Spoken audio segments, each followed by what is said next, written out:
अस्सलाम वालेकुम। अरफात न्यूज़ के साथ मैं हूं सरफराज अहमद अब्बासी।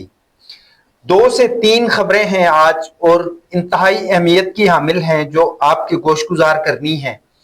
इन खबरों पर तबसरे के लिए मेरे साथ आज मौजूद हैं जनाब इमरान अम्मार साहब। इमरान अम्मार का मैं तारुफ करवाता चलूँ कि ये 15 साल से पेशा सहाफ़त से वाबस्ता हैं। उर्दू और अंग्रेज़ी अखबारात में काम किया, बैन अवी मीडिया से वाबस्ता रहे हैं और ख़ास तौर पे जो मशरक़ वस्ता है अरबिक चैनल जो हैं उनसे वाबस्तगी रही है इनकी, और अब भी वाबस्तगी है। तो मैं शुक्रगुजार हूँ कि आपने वक्त दिया। तो पहली बात ये कि आजकल हिंदुस्तान को जो है वो बड़ा गर्मी चढ़ी हुई है और कुछ प्रॉब्लम उसको फिर पेट में मरोड़ उठ रहे हैं मोदी के पेट में। तो ख़ास तौर पे एक तो मोदी, फिर जो तालिबान के साथ साथ जो इसराइल है, ये एक प्रॉपर गठजोड़ है। एक तो गुफ्तगू इस पे होगी और उसके साथ साथ कल मैं एक जगह मौजूद था, वहां पे एक प्रोटेस्ट कवर किया हमने। तो उस प्रोटेस्ट के हवाले से कुछ चीजें अम्मार साहब जो हैं, इमरान अम्मार हमारे साथ मौजूद थे, इन्होंने भी देखा, उस पे भी आपसे लाजमी गुफ्तगू होगी इस हवाले से। तो सबसे पहले हम चलते हैं जनाब मरका हक बुनियान अल मरसूस की जानिब 10 मई 2025 को जब इंडिया के जहाज जब गिरे तो उसके बाद दुनिया ने जो है वो हमारा एक नया पाकिस्तान देखा, एक नया जहान था हमारे लिए, एक नई दुनिया थी। ये वही आर्मी, पाकिस्तान आर्मी थी जो एक वक्त में जो है वो दहशतगर्दी की वजह से, बहुत सारी चीजों की वजह से बड़े मसाइल का शिकार थी। लेकिन यकदम इंडिया को इस तरह से जवाब दिया गया कि एक दफा उसके जो है सोते खुश्क हो गए। ये उनके जहन के जो सोते हैं ना वो खुश्क हो गए, उनको समझ नहीं आ रही थी कि क्या किया जाए।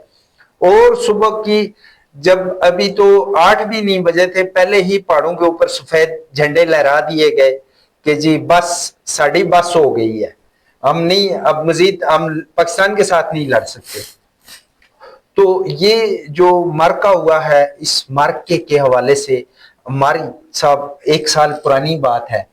तो इसके बाद का पाकिस्तान जो है बिल्कुल डिफरेंट पाकिस्तान है।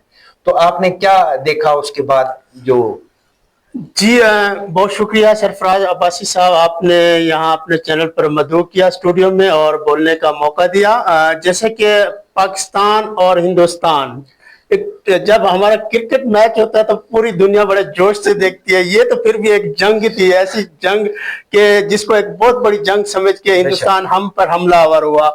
अभी मैं ये कहना चाहूंगा, पाकिस्तान ने जो है ना जंग नहीं की। पाकिस्तान के जो बहादुर नौजवान हैं पाक आर्मी के, उन्होंने जंग नहीं की, उन्होंने सिर्फ हल्का सा जवाब दिया, हल्का सा, मामूली सा। उन्होंने ऐसे सवाल किया तो हमारे नौजवान हैं जो पाक आर्मी के, उन्होंने जवाब दिया। अभी ये जवाबन कार्रवाई थी, ये जंग नहीं थी। पहले मैं से ये नहीं कहूँगा जंग की, ये तो हल्का सा एक रिस्पांस दिया है कि हम, आप देख रहे हैं क्या आप तैयार हैं? तो हमारे जो नौजवान पाक आर्मी के हैं वो बिल्कुल रेडी थे और उन्होंने सही जवाब दिया। और उस जवाब का जो है पूरी दुनिया में चर्चा है, पाकिस्तान के निशाने का, पाकिस्तान की बहादुर फौज जो है उसका। और उन्होंने देख लिया कि अब पाकिस्तान एक बहुत बड़ी ताकतवर कंट्री हो गया, इसके पास जो टेक्नोलॉजी है वो ट्रम्प ऐसे लोग जो है वो दीवाने हो गए पाकिस्तान के, पाकिस्तान की क्यादत के, जनाब वजीर आजम के और फील्ड मार्शल के दीवाने हो गए लोग। और उन्होंने जनाब इतनी अप्रिसिएशन दी, इतना अप्रिशिएट किया कि हिंदुस्तान जो है वो मुंह छुपाने पे मजबूर होगा। एक तरफ तो डोनाल्ड ट्रंप का जो बयान मैं वो पढ़ रहा था, वो मोस्टली CNN पे आ जाता है, इंटरनेशनल मीडिया पे मैं देखता रहता हूँ मोस्टली। तो उसमें उन्होंने कहा बड़े खूबसूरत जहाज हिंदुस्तान के मार गिरा है पाकिस्तान ने। अब ये जो खूबसूरत लफ्ज उन्होंने कहा है, ये मुझे लगता है डोनाल्ड ट्रंप भी चस्के लेता है इनके वो जो कहते हैं ना, इस पे ब्यूटीफुल जो उनके जेट्स थे वो डिस्ट्रॉय हो गए पाकिस्तान का, ऐसा जबरदस्त निशाना था, टारगेट टारगेट था हमारे जो पायलट थे उन्होंने किया। तो मतलब ये है कि अब जो टेक्नोलॉजी इजराइल ने दी थी, जो इजराइल ने सोचा था, इजराइल ने कहा था कि इंडिया आप साथ हो, हम आपके पीछे पीछे हैं। जब वो जहाज गिरना शुरू हुए राफेल और पीछे पीछे इजराइल भी हटता गया, क्योंकि अब नुकसान तो बहुत ज्यादा हो गया उनका। अब वो जो उनका अपना लॉबी बनी हुई थी वो लॉबी भी टूटना शुरू होगी। अब उनको पता नहीं था कि पाकिस्तान के पास ऐसी टेक्नोलॉजी है, पाकिस्तान के पास एक बहादुर नौजवान हैं जो कि बिल्कुल हर वक्त अलर्ट हैं, हर मुकाबले से हर वक्त चौकन हैं और लड़ने को तैयार हैं। एक तो ये चीज थी। अब जब उनको पता चला, मोदी का जो जंगी जुनून था, मोदी जो चाह रहा था कि मैं ये ऑपरेशन करके दोबारा इलेक्शन में आ जाऊंगा, दोबारा जो है प्रधानमंत्री बन जाऊंगा, वो उसका ख्वाब चकनाचूर हो गया। उसको अपने इंडिया में अपने जो उनके जर्नलिस्ट हैं वो उस पर तनकीद करना शुरू हो गया कि जो अपने जो है बॉर्डर सरहदों का ही दिफा नहीं कर सका, वो कौम का क्या दिफा करेगा, कि वो हमारे इंडिया को किस तरह संभालेगा। अच्छा, यहाँ पे मैं आपको एक बड़ी अहम बात बताता चलूं कि ये वेस्टर्न मेडोज पे हमले हुए थे फरवरी में। अच्छा, एक हमला हुआ था जिसमें कोई 26-27 लोग जो है वो मारे गए थे। ये फॉल्स फ्लैग ऑपरेशन जो है रा ने मतलब ये कि प्लान किया था ताकि पाकिस्तान के ऊपर जो है किसी भी सूरत हमला किया जा सके।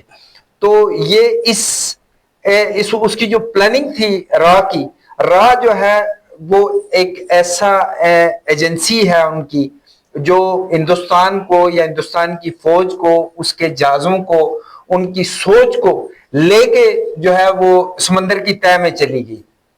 अच्छा, ये बड़ी अहम बात है कि वो फॉल्स फ्लैग जो है वो हिंदुस्तान की जो शिकस्त है उसका बायस बना और पाकिस्तान की एक नेक नामी दुनिया में एक मकाम पैदा करने में उसने बड़ा अहम किरदार अदा किया।